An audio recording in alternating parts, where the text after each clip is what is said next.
MA final के बच्चों का हार्दिक स्वागत। बच्चों, मैं अलका जैन, राजकीय महाविद्यालय किशनगढ़ से। बच्चों, गत कालांश में हमने कथानक और कथोपकथन के आधार पर स्कंदगुप्त नाटक की विवेचना की थी। आगे हम अब आज चर्चा करेंगे देश काल वातावरण के आधार पर, भाषा शैली के आधार पर, उद्देश्य के आधार पर और अभिनेता के आधार पर स्कंदगुप्त की विवेचना।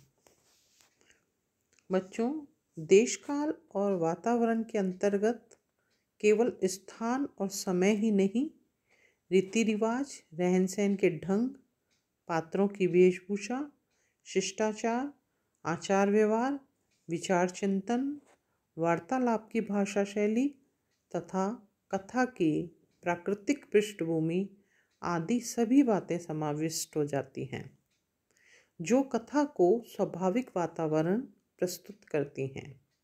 स्वाभाविकता के लिए पाश्चात्य विद्वान संकलन त्रय की आवश्यकता पर बल देते हैं। इससे नाटक में प्रभावोत्पादकता आती है और नाटककार अपने लक्ष्य की सिद्धि में सफल होता है।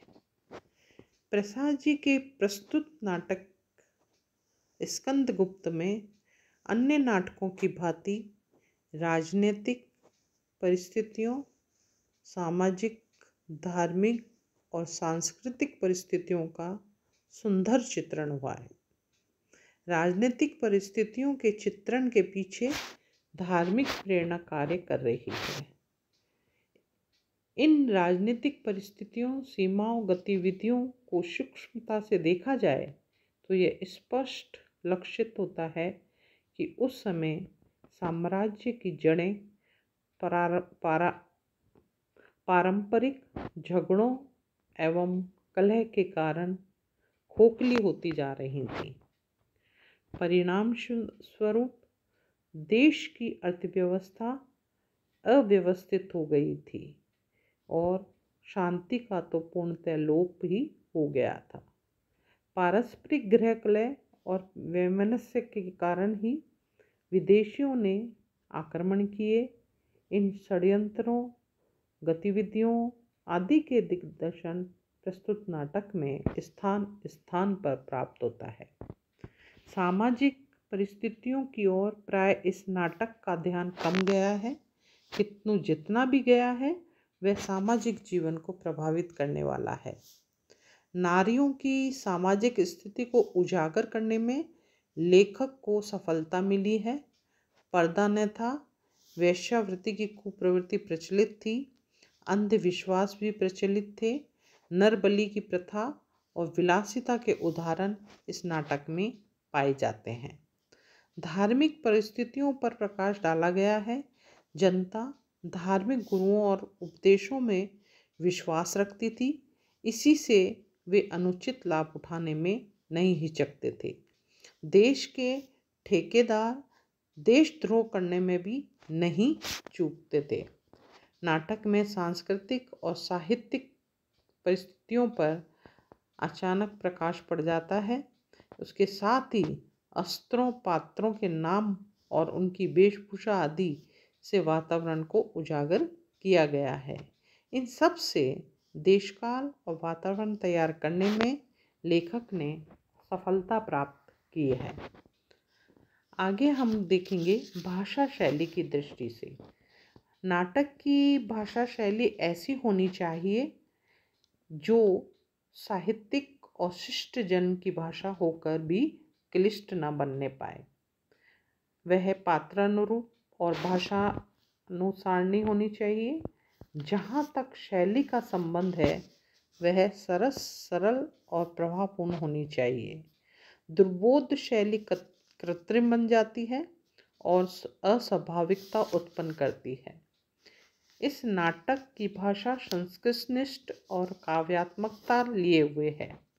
अंतर्द्वंद के चित्रण के कारण कई स्थानों पर बोझिल बन पड़ी है।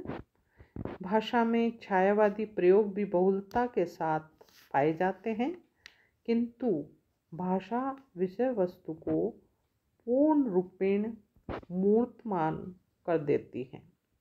प्रभाव और ध्वन्यात्मकता की दृष्टि से भी भाषा सशक्त बन पड़ी है। इसका एक उदाहरण से हम समझने की कोशिश करते हैं। आलस्य सिंधु में शेष परीक्षाई सुषुप्तिनाथ जागेंगे। सिंधु में हलचल होगी, रत्नाकर से रत्नराजियाँ आर्यव्रत की बेलाभूमि पर न्यौछावर होंगी। अनेक स्थानों पर हास्य व्यंग्य की व्यंजना होती है। मुद्गल विदूषक के माध्यम से मानसिक शिथिलता को दूर करने का प्रयास किया गया है। उसकी योजना से इस नाटक में एक चुटिलापन आ गया है। भाषा की दूरता भी कम हो गई है। उद्देश्य की दृष्टि से देखें तो प्रसाद जी के नाटक ऐतिहासिक नाटकों में विशेष उद्देश्य लेकर लिखे गए हैं। उनके माध्यम से वे भारतीय संस्कृति की गौरव गरिमा अभिव्यक्त करते हैं।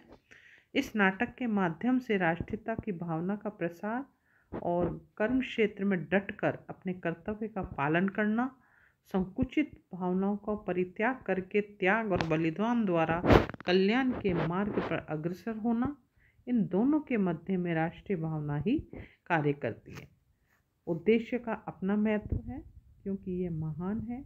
इसकी प्राप्ति से लेखक को पूर्ण सफलता मिली है। सामाजिकता पर एक विशेष प्रभाव भी पड़ता है। जैसा कि मैंने पूर्व में जो है चर्चा की थी कि इन 6 तत्वों के अतिरिक्त आज के आधुनिक नाटकों के आलोचकों ने एक अन्य तत्व भी रखा है, वह है अभिनेता की दृष्टि से, क्योंकि नाटक की रंगमंचीयता की सफलता ही नाटक की सफलता है। प्रसाद जी के अधिकांश नाटक अभिनेता की दृष्टि से दोषपूर्ण माने जाते हैं। वे क्योंकि बहुत लंबे हैं, कथोपकथन की योजना लंबी है, स्वैगत भाषण और संवाद की कसौटी पर खरे नहीं उतरते। ऐसे दृश्यों की संयोजन की जाती है तो जिन्हें रचनात्मक गाना आसान नहीं है। दृश्यों का विभाजन भी दोषपूर्ण है। इतना होने पर भी इस नाटक में अन्य नाटकों की भांति क्रिया व्यापार का वेग पाया जाता है। रचना प्रणाली भी रंगमंच के अनुकूल है। कुछ दृश्यों को एक दूसरे के साथ मिलाकर नाटक को अधिक उपयुक्त बनाया जा सकता है। युद्धों आदि को छोड़ना पड़ेगा, कवित्व को भी कम किया जा सकता है।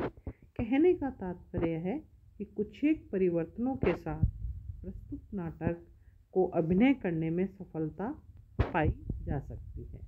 आज के रंगमंच के विकास को देखकर इस नाटक को एक अभिनय नाटक कहा जा सकता है। इस प्रकार से हम देख सकते हैं कि नाटक प्रसाद जी का एक सफल और अभिनय युक्त नाटक है। धन्यवाद।